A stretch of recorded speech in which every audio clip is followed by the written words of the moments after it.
What if I told you that you're more addicted to your phone than cocaine users are to their drug? You think you're in control of your phone, but you're not. Studies show the average person checks their phone 96 times a day. That's once every 10 minutes. Cocaine addicts use 2 or 3 times daily. Your phone is way more addictive than cocaine, and no one around you seems to care. I didn't either, until I caught myself wasting 11 hours in one day on it. That's longer than most people sleep. And the worst part, I had no idea what I did with all that time. Here's the secret they don't want you to know. You're not accidentally distracted. You're being harvested. The attention economy is worth more than $700 billion annually, and it's weaponized against you. TikTok, YouTube, Instagram, these aren't just social platforms. They're machines designed to harvest your attention. And you're the product. The infinite scroll, the red notification dot, it was all engineered to hack your attention. Even the pull to refresh motion mimics a slot machine lever. Here's the part that'll piss you off. They hire the same neuroscientists that casinos do to keep gambling addicts hooked, which means that every app on your phone was designed to make it as addictive as slot machines. Tristan Harris, a former Google design ethicist, said it best. The problem isn't that people lack willpower. It's that there are 1,000 people on the other side of the screen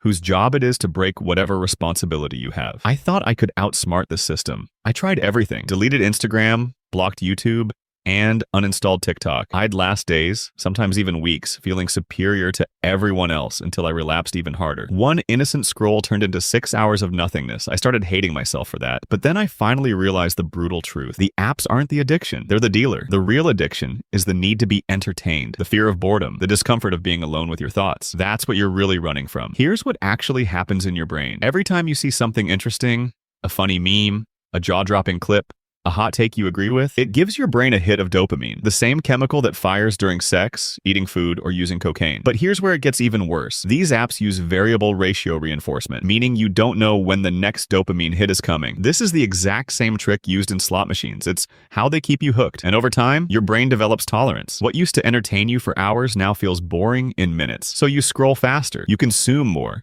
you crave stronger stimulation. Dr. Anna Lembke from Stanford Medical School called it digital heroin. And she wasn't wrong. Now here's where things get interesting. Researchers at Stanford did a study with 2 groups trying to reduce screen time. Group A used the usual methods: screen limits and willpower. Group B didn't focus on quitting at all. Instead, they replaced screen time with creating, writing, coding, music, and painting. The results? Group A, screen time decreased by 12%. Group B, screen time decreased by 73%. What's truly astonishing is that they didn't even try. It happened just because when you create, you're earning your dopamine, not receiving it passively, but working for it. Earned dopamine is stronger, more satisfying, and way less addictive. Think about it. Have you ever binge-watched Netflix or played video games for 8 hours straight and felt proud of yourself? Now think about the last time you did something meaningful you really cared about, even for 2 hours. Which one felt better? Because when you create, you're not a consumer anymore. You're a contributor. You're not audience. You're an artist. You're not a follower. You're a leader.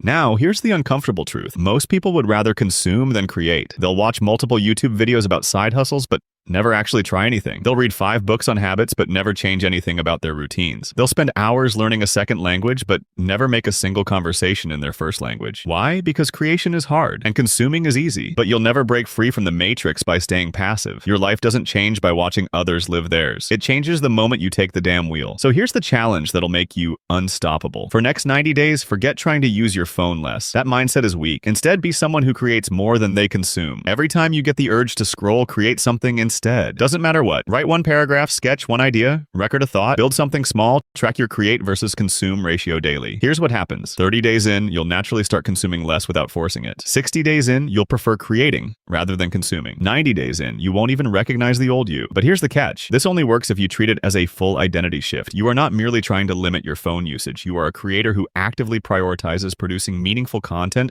over mindlessly consuming distractions. Because the truth is, in a world full of consumers, creators hold all the power. They get the money, the influence, the fulfillment, and the freedom that everyone else is constantly dreaming of while consuming. So now the question isn't whether this works or not, because the data is already proving all of this. The real question is, will you actually do it like the 1%? Or are you just going to click on the next video like the 99%?